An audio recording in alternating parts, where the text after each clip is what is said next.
जो 200 बेड का हॉस्पिटल है उसके लिए रामगढ़ भगवानपुर के लोग गए थे राव इंद्रजीत के पास।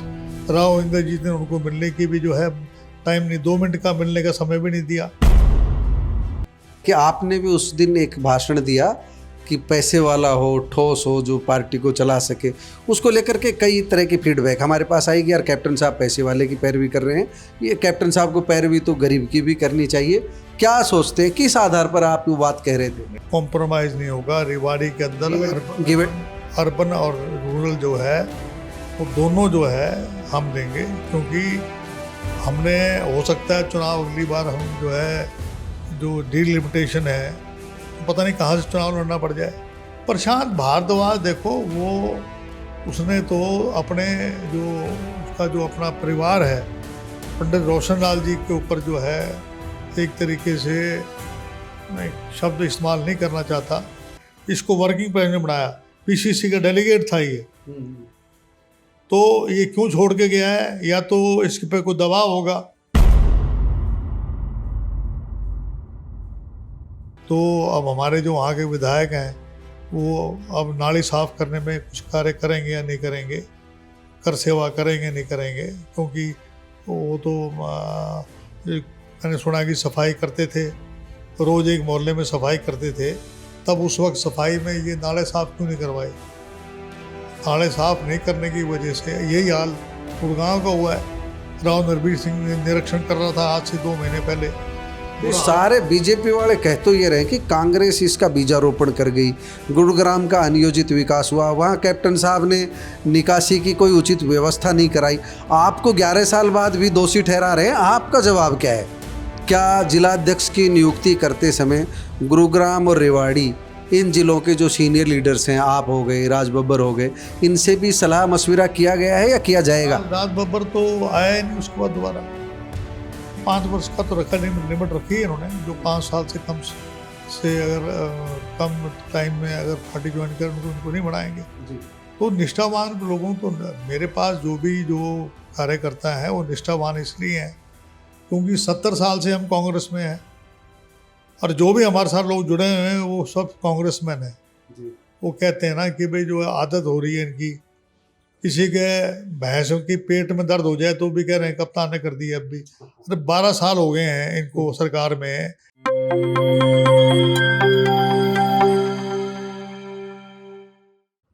प्यारे दोस्तों, सादर अभिवादन। मैं हूं महेश कुमार वैद्य और आप देख रहे हैं एनजेपी हरियाणा।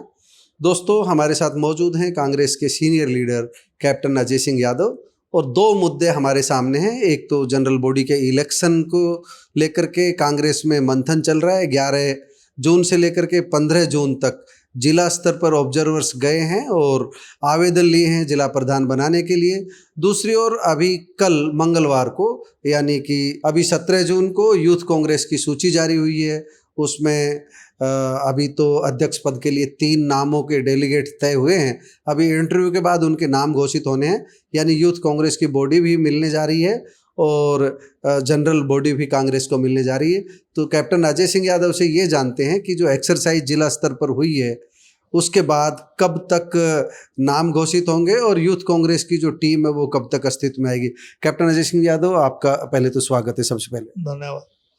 सीधा सवाल यही है कि अभी जो ऑब्जर्वर्स आए थे जिला स्तर पर, आपके रेवाड़ी में भी आए हैं, गुरुग्राम में भी आए हैं, तो कब तक इसका सार्वजनिक ऐलान कर दिया जाएगा कि ये फला फला जिलाध्यक्ष बनेंगे, या जिलाध्यक्ष के साथ साथ पूरी टीम घोषित की जाएगी? नहीं, पहले सिर्फ जिला अध्यक्ष का नाम घोषित किया जाएगा और उसके लिए साथ में वर्किंग प्रेसिडेंट भी बना सकते हैं। और कोशिश ये की जाएगी कि भाई कम से कम जो है जुलाई के अंत तक ये लिस्ट आ जानी चाहिए बाहर, और 30-31 तक इनको समय दिया हुआ है। 30 जून तक का समय है। 30 जून तक का समय। वैसे तो 21 तक के तक ये सर्वे करेंगे, लेकिन उसके बाद 30 तारीख तक जो भी मंथन जो करना है पैनल बना के ये भेज देंगे 30 तक। और उसके बाद जो है फिर जो है ये हरिप्रसाद जी और जो है राहुल गांधी जी, मल्लिकार्जुन खड़गे जी, ये बैठ के इसका फिर जो है जो पैनल जो हमने बनाया है, और उसमें अगर किसी से सलाह लेनी होगी तो सलाह ले लेंगे। ऐसा कहा जा रहा है कि आपने भी उस दिन एक भाषण दिया कि पैसे वाला हो, ठोस हो, जो पार्टी को चला सके। उसको लेकर के कई तरह की फीडबैक हमारे पास आई कि यार कैप्टन साहब पैसे वाले की पैरवी कर रहे हैं, ये कैप्टन साहब को पैरवी तो गरीब की भी करनी चाहिए। क्या सोचते हैं, किस आधार पर आप वो बात कह रहे थे? नहीं, मैं तो ये बात कही थी कि जो जिला अध्यक्ष जो बनता है उसको अपने पाँव पे खड़ा होना पड़ेगा। सरकार में तो हम है नहीं, तो अगर दफ्तर खोलना पड़ेगा, दफ्तर के लिए कमरा भी चाहिए, कमरे के साथ आपको कोई आदमी आएगा उसको चाय पानी का भी करना पड़ेगा, गाड़ी घोड़ा भी होना चाहिए, उसको जो है सब ब्लॉकों में जाना पड़ेगा। तो साधन संपन्न आदमी होना चाहिए, तभी उसके बाद ही गरीब आदमी जो है उसके लिए वर्किंग प्रेसिडेंट बना सकते हैं, उसको जनरल सेक्रेटरी बना सकते हैं, मतलब दूसरे दायित्व दिए जाए। और दूसरे दायित्व दिए जा सकते हैं। तो मेरा कोई ये नहीं है कि गरीब आदमी नहीं बढ़ सकता। गरीब आदमी तो आजकल राजनीति जो है वो उसका सब कुछ बदल गया है। आपने लोकसभा का चुनाव लड़ा गुरुग्राम से, आपके बाद में राज बब्बर जी ने चुनाव लड़ा लोकसभा का गुरुग्राम से। क्या जिलाध्यक्ष की नियुक्ति करते समय गुरुग्राम और रेवाड़ी इन जिलों के जो सीनियर लीडर्स हैं, आप हो गए, राज बब्बर हो गए, इनसे भी सलाह मशविरा किया गया है या किया जाएगा? राज बब्बर तो आया ही नहीं उसके बाद दोबारा। अच्छा, राज बब्बर अभी आए नहीं? वो तो ना तो किसी कमेटी में है, ना वो कभी आए हैं। उसके बाद तो दोबारा दर्शन दिए ही नहीं उन्होंने। अच्छा, तो क्या अभी हम ये माने, जैसे बातें चल रही है कि जो सीनियर लीडर्स हैं, जैसे जिक्र चल रहा है कि भूपेंद्र सिंह हुड्डा और कैप्टन अजय सिंह यादव की अंडरस्टैंडिंग बन जाएगी, रेवाड़ी वो ले लेंगे, गुड़गांव भूपेंद्र सिंह हुड्डा ले लेंगे, कोई कहता है रेवाड़ी अर्बन कैप्टन अजय सिंह यादव ले लेंगे, रेवाड़ी रूरल है वो भूपेंद्र सिंह हुड्डा के समर्थक को मिल जाएगी। प्रक्रिया कैसे अपनाई जाएगी? कोई भी इसमें कॉम्प्रोमाइज नहीं होगा। रेवाड़ी के अंदर अर्बन और रूरल जो है वो दोनों जो है हम लेंगे, क्योंकि हमने हो सकता है चुनाव अगली बार हम जो है जो डिलिमिटेशन है तो पता नहीं कहाँ से चुनाव लड़ना पड़ जाए। तो ज़रूरी है इसके बारे में कि, और फिर हमारे जो डिलिमिटेशन हो सकता है कोसली गुड़गांव से अलग होके और एक अलग हल्का बन जाए, रेवाड़ी हल्का बन जाए पार्लियामेंट्री कॉन्स्टिट्यूंसी बन जाए। तो डिलिमिटेशन को देखते हुए अब जो है कोई बढ़ता नहीं है कि भाई जो है रोहतक कोसली का अपना ब्लॉक प्रेसिडेंट बना लें, उनका जो है कोई हक ही नहीं बनता है। और जहाँ तक गुड़गांव का है, यहाँ के नेता जो है वो डिसाइड करेंगे, यहाँ के लोग हैं। जब अगर पार्लियामेंट का मुझे अगर ये चुनाव लड़ाना चाहते हैं तो मैं भी यहाँ भी मैंने बातचीत करी है, जो यहाँ के जो प्रभारी हैं उनको मैंने भी अपना फीडबैक दिया है। और मेवात में तो वहाँ तीनों एमएलए, इसलिए हम वहाँ दखल दे नहीं रहे। वो अपने एमएलए अपना बना ले। हाँ, बना लेंगे अपना। तो ये तो हुआ कि एमएलए और नेता ही अपना बनाएंगे, जो आपकी बातों से लग रहा है। वो थोड़ा बनाएंगे, वो फीडबैक देंगे अपना। और मेरे से कोई फीडबैक, मैंने जो अपना फीडबैक देना था मेवात को दे दिया मैंने। वहाँ जो प्रभारी हैं निज़ामुद्दीन हैं और उत्तराखंड से हैं वो, तो उनको मैंने अपना फीडबैक दे दिया है मेवात का। कैप्टन साहब, एक बात निकल करके आ रही है जो पहले कई सालों से यही चल रहा है कि व्यक्तिगत निष्ठा वाले लोगों की बजाय पार्टी के प्रति निष्ठा वालों को चुना जाए। अभी एक विद्रोही का बयान आ रहा था, अभी आज सुबह ही मैं देख रहा था, वो कह रहे थे कि भाई जो बाद में पार्टी में आए और अब दाव लगा करके पद लेना चाहें, कम से कम 5 वर्ष की निष्ठा तो उनकी 10 साल की देख। वो तो है ही, 5 वर्ष का तो रखा, लिमिट रखी है उन्होंने। जो 5 साल से कम अगर कम टाइम में अगर पार्टी ज्वाइन करें उनको नहीं बढ़ाएंगे जी। तो निष्ठावान लोगों, तो मेरे पास जो कार्यकर्ता है वो निष्ठावान इसलिए हैं क्योंकि 70 साल से हम कांग्रेस में हैं और जो भी हमारे साथ लोग जुड़े हुए हैं वो सब कांग्रेसमैन हैं जी। हाँ, और तो ये नहीं कुछ जैसे अभी 2 लोग तो छोड़ के ही गए अभी भाजपा में, वो एक प्रशांत भारद्वाज, एक मेरे ख्याल से अमृतकला टिकानिया भी आपके साथ ही थी। अमृतकला टिकानिया ने तो इस चुनाव में भी काम नहीं किया, कहीं जाती थी तो अकेली आती थी, 1 मैन आर्मी थी वो।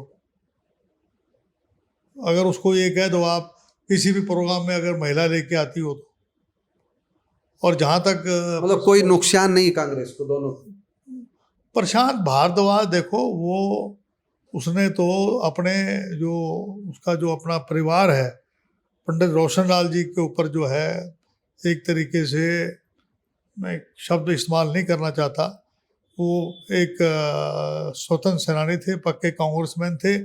उनको कभी भी ब्लॉक का अध्यक्ष तक नहीं बनाया था, मैंने जिला का अध्यक्ष बनवाया, इसको वर्किंग प्रेसिडेंट बनाया, पीसीसी का डेलीगेट था ये। तो ये क्यों छोड़ के गया है? या तो इसके पे कोई दबाव होगा, क्योंकि दूध का काम है इसका, पनीर का काम है, तो किसी दबाव में गया होगा। अच्छा कैप्टन साहब, अब थोड़ी सी जन समस्या पर बात करते हैं। गुरुग्राम के जल भराव को लेकर के आपने एक बड़ी पोस्ट की है भाजपा सरकार के खिलाफ, हालांकि कुछ लोग कमेंट्स नेगेटिव भी कर रहे हैं। आप जल भराव जो गुरुग्राम में है, इसको लेकर के क्या कहेंगे? सरकार नहीं कर पाई, सरकार नाकाम रही? कल पहले तो रेवाड़ी की कह देता हूँ, रेवाड़ी में बुरा हाल हो गया। वहाँ रेवाड़ी के अंदर जो है, कल हनुमान मंदिर में सारा पानी भर गया, पूरा रेवाड़ी जल भराव हो गया था। वही हाल गुड़गांव का था। तो अब हमारे जो वहाँ के विधायक हैं, वो अब नाली साफ करने में कुछ कार्य करेंगे या नहीं करेंगे, कर सेवा करेंगे नहीं करेंगे, क्योंकि वो तो मैंने सुना कि सफाई करते थे, रोज़ एक मोहल्ले में सफाई करते थे। तब उस वक्त सफाई में ये नाले साफ क्यों नहीं करवाए? नाले साफ नहीं करने की वजह से यही हाल गुड़गांव का हुआ है। राव नरबीर सिंह निरीक्षण कर रहा था आज से 2 महीने पहले, कोई, लेकिन वही ढाक के 3 राव इंद्रजीत भी कर रहे थे, राव इंद्रजीत भी कर रहा था, उसने भी मीटिंग ली थी, और लेकिन वही ढाक के 3 बात। तो सारे बीजेपी वाले कह तो ये रहे कि कांग्रेस इसका बीजारोपण कर गई, गुरुग्राम का अनियोजित विकास हुआ, वहाँ कैप्टन साहब ने निकासी की कोई उचित व्यवस्था नहीं कराई, आपको 11 साल बाद भी दोषी ठहरा रहे हैं। आपका जवाब क्या है? ऐसा है कि वो कहते हैं ना कि भाई जो आदत हो रही है इनकी, किसी के भैंसों की पेट में दर्द हो जाए तो भी कह रहे हैं कप्तान ने कर दिया। अब भी अरे 12 साल हो गए हैं इनको सरकार में, कि क्या भाई देखिए, हमने जो स्ट्रॉन्ग वाटर ड्रेनेज आप देख रहे हैं, ये जो आनंद नगर के पास से निकल रहा है जी, ये सारा स्ट्रॉन्ग वाटर ड्रेनेज हमने बनवाया था। उसके बाद उससे आगे भी स्ट्रॉन्ग वाटर ड्रेनेज बनवाया, और मॉडल टाउन में बना था, लेकिन उसका साइज छोटा था। अभी भी पानी वहाँ निकल जाता है, 2 घंटे तक पानी रुकता है। 2 घंटे बाद मॉडल टाउन में आपको एक बूंद पानी नहीं मिलेगा। बरसात जब होती है तब पानी इकट्ठा हो जाता है, लेकिन बाद में निकल जाता है। तो दिल्ली जैसे शहर में पानी भर जाता है। तो कहने का तात्पर्य यह है कि जब तक स्ट्रॉन्ग वाटर ड्रेनेज, बड़े बड़े पाइप ये नहीं डालेंगे, हर शहर में, हिंदुस्तान के हर शहर में यही हालत है, यहाँ तक कि दिल्ली में भी हालत है, क्योंकि जब तक स्ट्रॉन्ग वाटर ड्रेनेज को नहीं बनाएंगे तब तक पानी की निकासी का काम नहीं हो सकता। नायब सैनी रेवाड़ी में आए थे, रैली की थी, डेवलपमेंट की कुछ घोषणाएं हुई है, कुछ उद्घाटन शिलान्यास हुए हैं। कैप्टन अजय सिंह यादव रेवाड़ी के डेवलपमेंट को लेकर के चीफ मिनिस्टर की घोषणाओं को किस नज़रिए से देखते हैं? अब चीफ मिनिस्टर ने एक तो बस स्टैंड के बारे में कहा है कि वो जल्दी बनना शुरू हो जाएगा, तीसरी बार शिलान्यास किया है। तो पहले किस किस ने कर रखा है? पहले भूपेंद्र सिंह हुड्डा भी करके थे, फिर खट्टर साहब करके, अब ये कर गया। तीसरी बार ज़मीन हमने एक्वायर कर दी थी, सारा मामला ठीक था। अब इन्होंने पता नहीं कितने दिन में जाकर अब इसमें जाके पैसे अब डले हैं, और जो लड़कों का जो कॉलेज है उसके बारे में आज तक ज़मीन का कोई तब तक फैसला नहीं हुआ है, कहाँ बनेगा कहाँ नहीं बनेगा। और जो 200 बेड का हॉस्पिटल है उसके लिए रामगढ़ भगवानपुर के लोग गए थे राव इंद्रजीत के पास। राव इंद्रजीत ने उनको मिलने की भी जो है टाइम नहीं, 2 मिनट का मिलने का समय भी नहीं दिया। भाई कहने का मकसद ये है कि विधायक और जो एमपी हैं, जो मंत्री हैं, राज्य मंत्री हैं, केंद्रीय राज्य मंत्री राव इंद्रजीत, इनकी कार्य प्रणाली पर लोग प्रश्न चिन्ह लगा रहे हैं। अब भैया मैं तो रहा हूँ 25 साल एमएलए रहा, 25 में से 15 साल में सत्ता में रहा हूँ, 10 साल विपक्ष में रहा हूँ। 15 साल में मिनी सेक्रेटरीट है, जुडिशल कम्प्लेक्स है, आपका लड़कियों का कॉलेज है, लड़कों का कॉलेज खरखड़ा में है, आपका यूनिवर्सिटी है, आपके रेड क्रॉस है, बाल भवन है। मैं आपको कम से कम 50 काम गिनवा सकता हूँ। ये मुझे एक काम गिनवा दें इन्होंने कोई काम किया हो तो। अब सारी चीज़ मेरे को ब्लेम करें तो गलत है ना। तो आप में ताकत होगी, आपको ब्लेम कर रहे हैं। आपने कैप्टन अजय सिंह यादव को सुना, इन्होंने जल भराव को लेकर के अपनी स्थिति स्पष्ट की है। नायब सिंह रैली पर जो इनकी टिप्पणी है वो आपने सुनी है। और शुरुआत में जो हम मेन बात इनकी वार मेमोरियल, वार म्यूजियम, कि वार म्यूजियम की हालत देख लो क्या आ रहा है। देखो सबसे ज़्यादा भूतपूर्व सैनिक हमारे यहाँ, वार म्यूजियम की हालत जाके देख लो आप क्या हो रही है। और वहाँ पर जो है रजांगला पार्क वो हमने बनवाया। आपका जो है ITI लड़कियों की जो है अलग बनवाई। यानी इतने काम मैंने करवाए हैं। पॉलिटेक्निक कॉलेज जो है वहाँ पर चौटाला साहब जो है उसका पत्थर रख के चले गए थे इसका रीजनल सेंटर का।